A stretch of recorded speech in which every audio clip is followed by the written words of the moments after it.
On Time with Doctor and Serge, Logtech podcast. Hi, Sergey.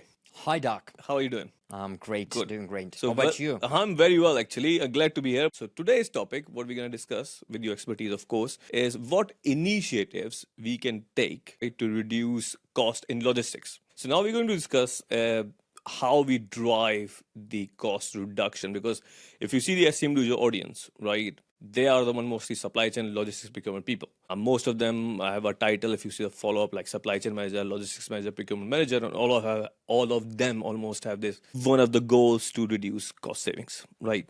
Right, right. So when we talk about logistics, in my knowledge, there is three of basically elements to it. One would be the whole freight side, the transportation side. There's warehousing facilities, the physical space cost, and then the people cost. You put them all together, then you have a total logistics cost involved. Am I missing anything? No. I think, you have this maybe four big parts, and if you run your own warehouse, freights and insurance are the biggest chunk. It should be. Right? Should then be, yes. paying for facilities. Yes. Renting, Leasing. electricity, keeping the lights on, Another. Air conditioning, leasing, whatever. Right, Then all employees. Yes. Boxes. Right. It's like small, and then IT, technology, software. It's a small bunch. The smallest part, probably, Correct. out of those. That's correct. And I'm just thinking, insurance like the biggest chunk of all the Facilities, budget, but having the least impact on cost savings. So you've cut costs there. Yeah. You probably can't cut much. Yes. Yeah, you cannot cut it like 50%. Yeah. Maybe 15, not 50, right? Possibly. Even 50 Then, is very high. Actually. Right? Then employees, you should know that, will have huge effects Yeah. on effectiveness, right? And then Absolutely. savings. Absolutely. And then this IT and software will have the most effect. Why? Because software will drive your team effectiveness. That will affect how many chunks of work, like how many orders you will do this week, next week. Because you do more now, like you can do with good software and a good team, you can do twice amount of work. But you paid same for electricity and rent, so you will have like 50%.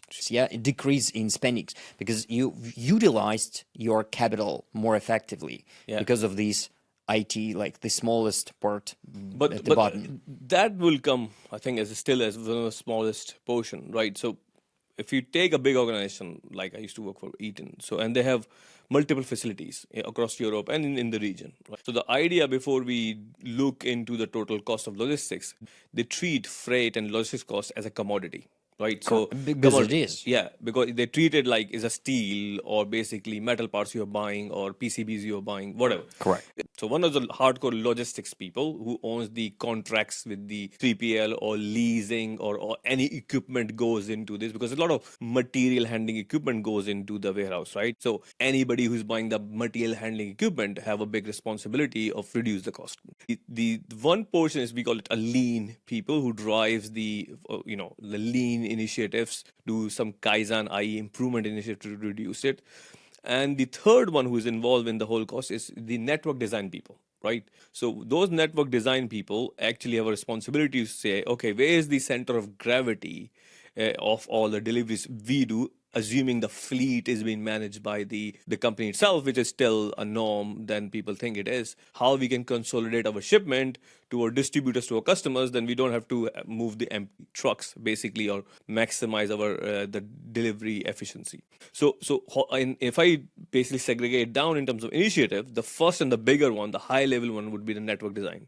If you take a typical example of Europe, because I live in Europe or when UK used to be in Europe, easy to explain me, is if you have a warehouse, if you have to serve in Western Europe, Eastern Europe, and UK, they're all almost 4 days apart journey-wise. So the best location of the warehousing to serve the whole European Union market, including UK, is you can serve West Europe from Netherlands, because it's like almost a distribution hub for the whole Europe. It's a flat, as very good transportation system, so on and so forth. If you want to ship the Eastern Europe part, which is Slovakia, Czech Republic, Romania. But UK is a bit unique, because near south, so you can serve the Scandinavia and also UK from that part. If you have these three DCs and the transportation system, you can literally cover, and you have a stocks in place, you can cover the whole Europe in basically 3 to 4 days time. But in theory, it's easily said. But when you do the network design calculation, right, it's quite difficult in terms of center of gravity, product choices. Yeah, of course. Your What's customers. your experience Yeah. from that perspective? I mean, have you seen any study? No, but there is this question of center of gravity, but also the fluctuations. Right. See, because you have customers there, but not all the time. Right. Or they come and go, right? And then keeping a big stock or just renting, even having a contract with 3PL or having your own place there, like in UK, will cost you Yes. more than all of your product just because of these fluctuations. So you were supplying some customers Yeah. in 4 days instead of 9 days, but you paying too much for that. Now, let's move a bit scale down. Let's move inside the warehouse now. So a typical warehouse activity is basically inbound, right, which is booking in the shipment into the shelf, storage, right, then picking, packing, shipping, right? That's a typical exercise. If you own the warehouse, most of them are not automated. So the manual warehouse. Whenever I ask people why you have a manual warehouse, they say, "Oh, we have a products of." No, most often people will tell you we are automated, but they can mean anything. Like forklifts, we do have. Is that an automation? No. Kind of, no. Why? No. You automate handling, yeah, of heavy pallets, says that's like kind of an automation. And then all the things are considered automated. If you have a desktop PC there with Yeah. a bunch of scanners, again, people say that we're automated. We're scanning into Excel sheet. It's automation. Yeah, so there are lots of kinds of automations, and depending on what you do and maybe on your expertise, that like hugely depends on the expertise. Yes. What things are called automation. Yes. So before people say automation, partial automation or manual or even some automation, Yeah. the exercise I would start is a very simple time and motion study, right? Basically, how much is time for you to take to book in, how much time to take to pick, how much pick, pack, and ship, how much time people are walking. So we literally used to give, I can give you one example from my experience that I used to give this pick note. As soon as we give a pick note, we say, okay, time to start. And by the time they finish, we keep this record. We say, okay, average time is 47 minutes to pick a typical pick note. Okay, why is 57? And then we used to map it in the warehouse that, You have to break it down. Exactly. Right? There's an ABC classification. 80-20 rule always apply. That what you should have, this 80 per A class product, if you want to call it, should be into one place, right? But what you find surprisingly in most warehouses, at least the one I was managing, it wasn't the case, right? So you're picking a A part from one corner of the warehouse and then you picking from the second corner of the warehouse, right? It's ridiculous. The common sense would say you just consolidate into one place, right? Sure, yeah. And furthermore, the lean tools you can apply, like, flow. For example, you have a packing station, which is not flowing well. You can set up a desk, which, pick the whole boxing operation, taping operation, putting the packaging Right. can really flow. For example, setup reduction and things like that. So you can apply the lean tools using Kaizen events to reduce those times. Before I hand over to you, and I'm sure you can talk more, there is now software available. They call it Warehouse Digital Twin, right? Where you can actually take the routing data out of your WMS systems, all your pick, pack time, invoice time, and you can feed into the warehouse, into these the digital twin of your warehouse, and it will actually map you out red areas and the green areas. So looking at the best practice, it will say, because you have picked this item so many times, move this from this location to this location. So technology is already there to identify opportunities, but I'm sure in your line of work, because you do warehouse automation, how you see, what are the opportunities from that perspective? Okay, so the problem with the technology is that it have to be accessible. Yes. It's same thing with math, with all that thing. Yeah, so math can be inaccessible. Okay, why? So no, because even this simplest task of like optimizing route, it can be a simple problem or it can be a thing that only a computer can solve, right? Correct. And it's really hard for you if you're dealing in SCM, like every 5 minutes, new task comes in, somebody calls you, and here you have something that you have to spend like a year or what trying to do calculations and understand all the math.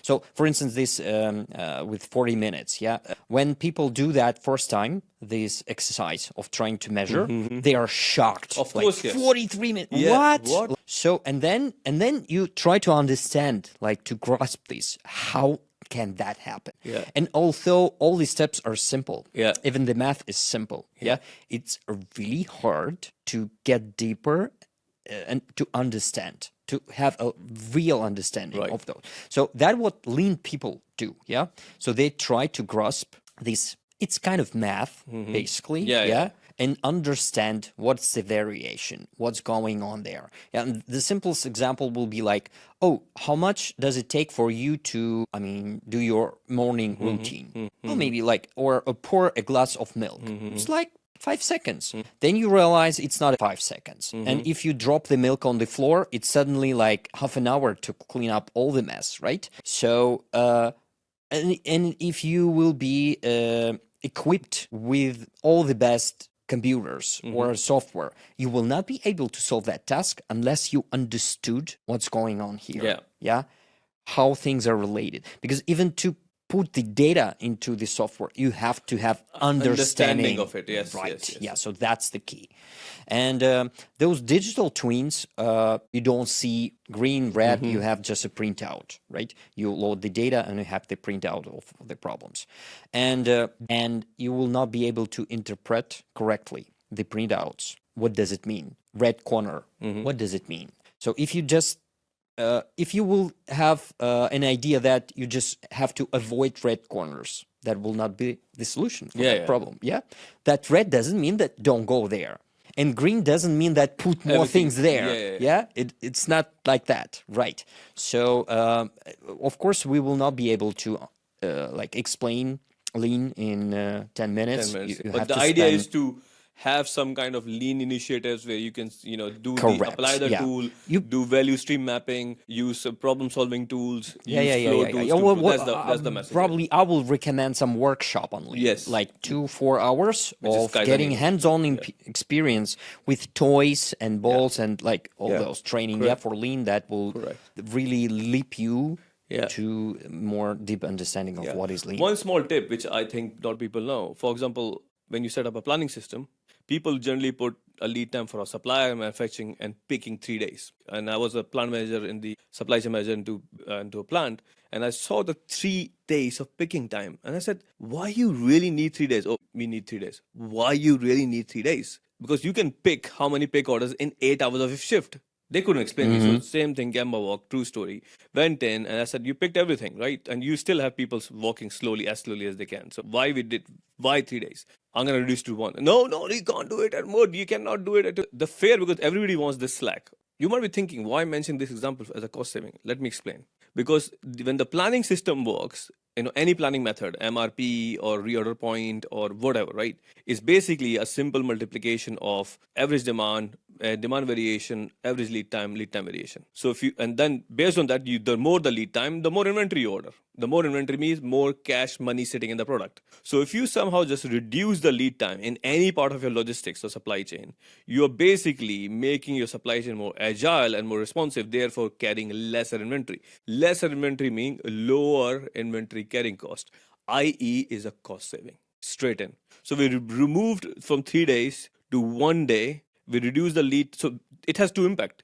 Basically, our inventory goes down by 2 days, and as a result, we save the cost. That's a huge problem, especially for brands and for manufacturers, right? Because so in order for you to become a manufacturer, it doesn't just mean that you have to manufacture something like you. Okay, you 2 ways. You either manufacture yourself or like contracted manufacturer, hire one. But it's not just cost of the raw materials and the product itself. So the product should be sitting at your manufacturing, like finished goods, right? And the raw materials. Then you have to fill up with your product the whole supply chain. So your product will be sitting here and in Brazil and everywhere. And so like 3 months of product. And then you have like 90 days of after payment from retail sales, right? And then fill all that with your product too. So you are basically spending millions, tens of millions, depending on the product, just to pour your product into all the pores of your market, into the whole supply chain, to flood it with the product. And whenever you save there just 1 day, will cost you enormous amount of money. Yeah. And because most of that product will be credited. Yeah. Whenever you pour out of this just dead lying stock is free money. And it's very surprising to me if you ask to any logistics manager. I mean, the good ones know, but some of the small, medium-sized warehouses, they don't have full visibility of what is the cost involved in terms of facilities, right? Because everybody just want to focus on people. Just has less people. Right, pay, or just get more temps in, right? Because but again, people are like second from the bottom. Is second from the bottom, right? Is everything else which goes into that. Interesting thing is we move to, so that needs to be looked at, and people can communicate, see the contracts, and outsource or basically to a better supplier. Is the move to transportation costs? Either you have your own fleet, or maybe you outsource trucks, and you have a third-party contractor to do so. And I recently did a project. Again, I'm gonna give you an example of a planning, how good planning affect cost reduction in transportation logistics. So my customer have three warehouses in Saudi, in Jeddah, Riyadh, Dammam, right, and 2 satellite warehouses in Medina and all that. And they keep complaining about we have logistics costs is so high, right? I'm not looking to people costs now. They own the warehouse anyway, so that can't be the biggest contributors. There's their own thing. The biggest contributor was actually they move inventory between their warehouse far too many times, because the customer order in Riyadh, they don't have the product, they move from Makkah or they move from Dammam. And they don't just move one box. They just move like the whole pallet. Exactly, just move the whole pallet, and actually required one box, right? And then the pallet you moved because of this one box, then there's a requirement in Makkah, you're gonna bring it back. Just so ridiculous. So it was not actually the cost sitting as a cost in the balance sheet, was all coming down as a logistics cost. Right, but the problem was not originated by logistics, because logistics people were doing what they're supposed to do, is to ship the stuff to the place where the customer want the stuff. It was a poor planning problem, and that can be why, because they never had the right inventory in the right warehouse. Right. And they keep moving the stuff. So I said, guys, it's simple ABC analysis, simple, safe inventory optimization tools. Because if you go to SCMDOJO, we have a tool, inventory optimization tool. You can run as a business, you can run for a warehouse. So I just run the tool, did the analysis. Okay, these are the products you ship more from Riyadh. These are the products you ship more from Makkah. This is common to everything. This should be the optimal level of safety stock, right? And as soon as you replenish, and rather than bringing everything to one warehouse, you basically maximize your container load and bring it to the individual warehouses. So basically, simple planning stuff. And that has reduced their cost by 37% just by not moving stuff, right? So it all comes down to better material planning, for better transportation planning, for better cost management. I mean, what do you think? Do you have a similar experience? And sometimes you are constricted by software limitations. Yes. So you can have it in ERP, and if you do cables, oils, something that is, so you need not the whole roll, but you need, 3 feet of that or 100 feet of cable, not the whole reel, right? Then you get into troubles. So ERP will push orders for a whole bench, whole roll, whole box, minimum order quantity, batch order quantity. Yeah, minimal quantity. Even if you will account in your ERP cables in feet, they are really in rolls. Yes. So you've ordered something, but again, there are rolls there. All rolls, yeah. So they will ship minimum amount. Yeah. It will be moved to, manufacturing plant. Yeah. And then you move that stock. They cut something out of that reel. You have to move it back. In ERP, it's really hard to track those things. People struggle with that. They have, as a single stock, maybe just raw materials and then manufacturing. And whenever they want to move something into manufacturing, they have to issue orders to all of their 2-3 warehouses to move that to, because they don't know whether they have enough or not, enough feet or enough rolls or whatever. And that also lead to excess storage. So if you either move things too much or you call people, WhatsApp people way too much for a simple problem. Because you constrained by your ERP that doesn't have this also visibility. Like maybe it's slightly another example of visibility, but that's also a visibility. You have roles here, and in ERP you have no visibility. Now, we in the last 10 minutes, as is already a long episode, we moved to the third part. We talked about technology. Right. You are a CEO of Cleverance, right? I mean, you do the warehouse automation for a living, right? As far as I know, your solution is, I think, is pretty cost effective to the opportunity it gives for your customer to basically maintain cost or reduce cost. So I would actually want to give example of your business or your customers, how they're benefiting from the solution you're providing, because I think more people should know that. So we bridge the gap. Okay. So there are lots of gaps here. There may be understanding gap, visibility gap, right? And all the other gaps. Right. So there's lots of gaps that have to be filled, and Cleverance does that by giving people in their hand mobile device with all the data and the automation tool that will help them to fulfill their task, and with an integration with the ERP. You came in with your handheld devices with the, which you can install Cleverance as a warehouse, and you can scan the goods, you can work without wireless, with wireless, whatever, with Wi-Fi. Oh, there are... Hear me out my question. So what I want to understand is, a concrete example where there was a X amount of cost before they implemented your solution and they have reduced the cost. Give me one concrete example if you could. Simplest example again. Yeah. So I want to get to numbers. Yeah. you do your ABC analysis. Yes. And in group A, 5%, 3 to 5, but roughly 5 is just excess stock. Right. That is due to information is not up to date. Very good. Okay. Now you now already shipped it that, Yeah. but next day you will type it in back into ERP, and you don't need that extra stock. Got it. And what about the B's and C's? No, you don't have to go to B. I think that B's and number is C's, higher than B's and C's. Of course, but you will have to spend labor on that. Yeah. You will, so sometime, most of the times people think like, oh no, just forget about. Right. We've okay your with solution. A's. Yeah. So your solution improved that visibility, right? And therefore, you saying because of visibility improvement, you don't buy enough or don't search enough, it results in a cost saving. Yes. Right. Yeah. Right. Okay. What else it can do to reduce cost? So technology means artificial, right? So, and automation means that something done at superhuman level. Right. Right? So, I mean, above superhuman. from our experience, if you have at least 10 orders per day that you have to fulfill and ship, deliver, of course, if it's just one piece, then maybe 10 is too little. But if your orders are contain like 5 to 10 lines, items per order, sometimes it's hundreds of lines, like in spare parts. You can have customer orders with hundreds of lines, yeah?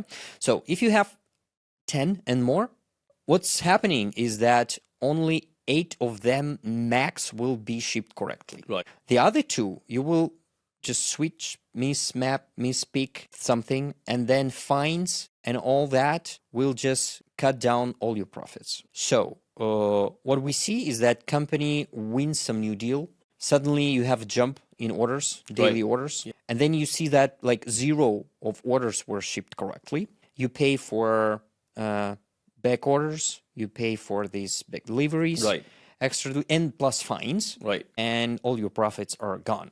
So then companies think, oh, I should either get rid of that contract or I have to do something with that, like introduce automation, superhuman something. So let's move to that will part. Solve that problem. So let's move to that part. There is an obsession right now, right, with the high-tech solutions, namely Internet of Things. I can tell you that. Wait. No. Hear my question out first, right? Right. My thought as well, right? So IoT, robotics, full automation. Yeah. My issue with that is that obsession, which is a nice obsession to have. It's not negative. I'm not saying negatively. But when I ask this question, okay, you're going for the full automation, conveyor belt, robots, moving parts, all that, great. Well done. I've seen it in Germany when I started, literally in 2008. It cost them $10 million and they never really the ROI was like 25 years. I'm like, ROI 25 years? Really? Why you want to even do that? Because it's just cool. We want to do it because, sounds good. So my question is, with all this inspiration, and if I go to any conferences in logistics, I see tons of suppliers, selling their tech solutions. But I haven't seen very clearly a business case or the study which tells me that there is a cost saving at the end of it? Have you seen any? That's my question. Have you seen any study? Let me tell you a story. Okay, so I like to hear the stories. Tell me. So like probably 99 out of 100 customers that are looking for all this IoT, whatever. Yeah. The story is like that. So they've maybe dealing spare parts, and then they've done their stock take, and they found like probably $600,000 cost of something, some metal, without barcodes, without brand names, nothing. Yes, I can relate to that. And what do? You just scrape it, yeah? Yes. So sometimes you just scrape Write it. off. Write off. Write it off, yeah, and then on pay that day. for utilization of that, Right. yeah? And then people suddenly think, oh, we gotta do something with that. And they jump right to IoT, RFID, some things that will be fully transparent, Yeah. 3D copy of the The warehouse. only thing need is better labeling and barcoding. They don't have, so yesterday they didn't have any barcodes, Yeah. but of course, barcodes, you have to stick it, yeah? Yeah. You have to like do all these steps with the barcodes, and you have to scan it, and people, they don't do that. Right. Already. Yeah, why? Maybe lazy, maybe you don't have enough employees, maybe, I don't know. Yeah. But you think, oh, I need a technology that will be benevolent, meaning doesn't take me an hour of time to implement it and use it and whatever, yeah? Then Omnios, like it works by itself in 4D environment, I don't know. Everywhere, Yeah, yeah. everywhere. Of course, that is why out of 100 project prospects, 99 just ludicrous. Put RFID readers on all of the aisles, that would cost bunkers. Right. So, of course, that Right. this, and it will have like 25 or I don't know 250 years of return of investment. Of Right. course, Yeah, of course, of yes. course. But So moral of the story. this 1 out of 100 example is like this. So you have this company.